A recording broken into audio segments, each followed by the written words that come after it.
What up, Smart Rabbit? Today we're talking about, is it a good idea to remix songs in order to get views? We're gonna talk about a couple factors in that, the do's and the don'ts, which I really think you need to see this video before you consider doing that, all right? We're gonna talk about that today. I'm Rob Level, this is SmartRabbit.com, and you're gonna get smarter right after the intro. It's like action, look man, you can't get past me. You might just laugh me, but you cannot last me. People talk trash me to try and classy, nasty to try to attack me, then they try to attach me to the... Okay, so should you release remixes of songs in order to get views? Well, number one, I'm gonna recommend this, highly recommend this first and foremost. Number one, as I typically tell you, with everything you're doing, with getting the basic microphone, recording yourself and building your style, you need to build your style first.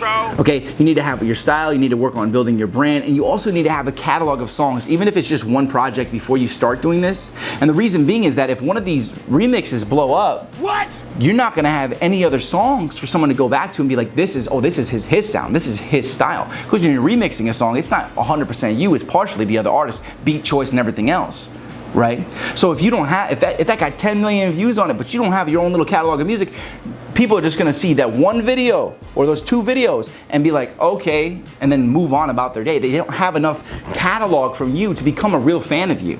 That is very important. The more stuff you have backed up when you blow up, the better, because then not only they can go back and stream it, you make money, they can buy it, you make money, and there's more real songs or whatever songs you make, there's more good songs out of all those songs for them to be like, yo, this is a banger too, and so is this one, and then they show friends all your music, not just the remix, right? Think about that. Now let's talk about the getting views aspect, okay? Because the first part was very important. Make sure you have a catalog. Don't just start dropping them, okay? Don't do that. But, okay, if you're gonna remix songs, there's a lot of things that become involved with this. Number one, if you don't already have some momentum on YouTube and you start dropping a video, the chances of you going to the algorithm for a remix isn't really going to get you views. So build up a fan base first, and this way when you drop a video, you're gonna have a higher likelihood of going into that algorithm to get on the first page or the second page. Now, you're probably like, how does this guy know anything? Well, every time I release a remix of a song, I get a lot of views on it, right? So my Black and Yellow was one of the things that got me the most views on anything. And what that did was that got like around 5 million views. So when that was just catapulting and going up and up and up, people would go to my other music and then they decide if they were gonna be a fan or not. They're like, I like this, and then they go this stuff and they go, yeah, and that's where you gain a fan base from. Then I release things like my Thrift Shop, which has like 150,000 on it. You got my Headband remix, which has like 150,000 on it. And then you have like, you have my 0100 remix, which has like over 100,000 on it.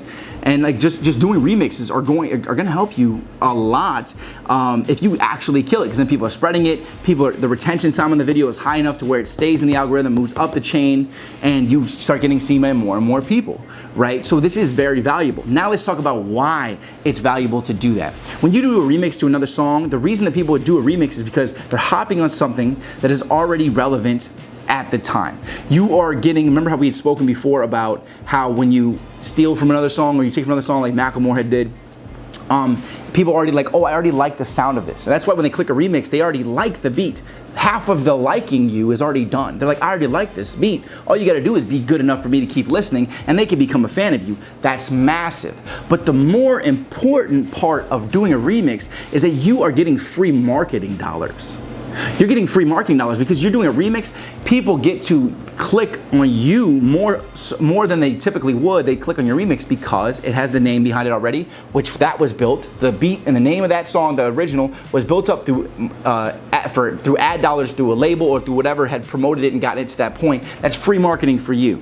Okay, so let's say this, like you do a remix of a song, like with my Black and Yellow, it got so many views because it was so good and people watched it like, yo, and then it moved to the first page. So it was like on the first page when you typed in Black and Yellow or Black and Yellow remix, right? So it happened where as it got more views, it would keep climbing and it would stay on the page. And then when people would click to it, I would get all of the drip off. When somebody would say, what's Black and Yellow? They'd watch the original version, the Wiz Khalifa version, and then after they would watch that, they'd look on the rest of the page to see what else there was for it, and then I would get that. That's free marketing dollars. This is what everybody does. This is how Lil Wayne built an empire of mixtapes. He would do remixes of every relevant song. You already liked all the songs that year, and then you listened to it, and this kept him relevant time and time again. He was relevant for other things, obviously, because he had original songs, but these remixes are what kept him in the limelight until he released another project. Right? There's so many reasons to do a remix, but you gotta do it right. And there's so many people doing it now. You're faced with a lot of people in your way, especially like the big YouTubers who are like jokes. Not to say the jokes.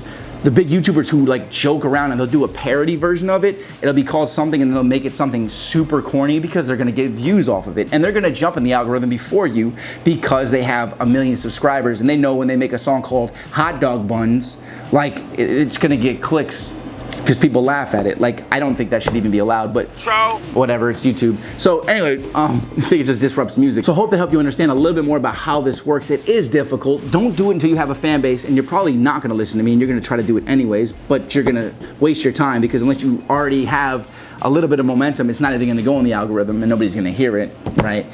So just build a fan base and do that, and then understand how things work. Do a little bit more research on SEO, and you're gonna get a firm grasp on that, okay? I'm Rob Level. You just got a little bit smarter because this is smartrapper.com, all right? Hit me with a like, hit me with a comment, ask any questions you might have, and also give me your opinion on what you think about remixes of songs. And then hit me with that subscribe, because when you hit the subscribe, hit that little bell and it's gonna notify you every time I release a new video so you become a smarter rapper every single day when I release a video.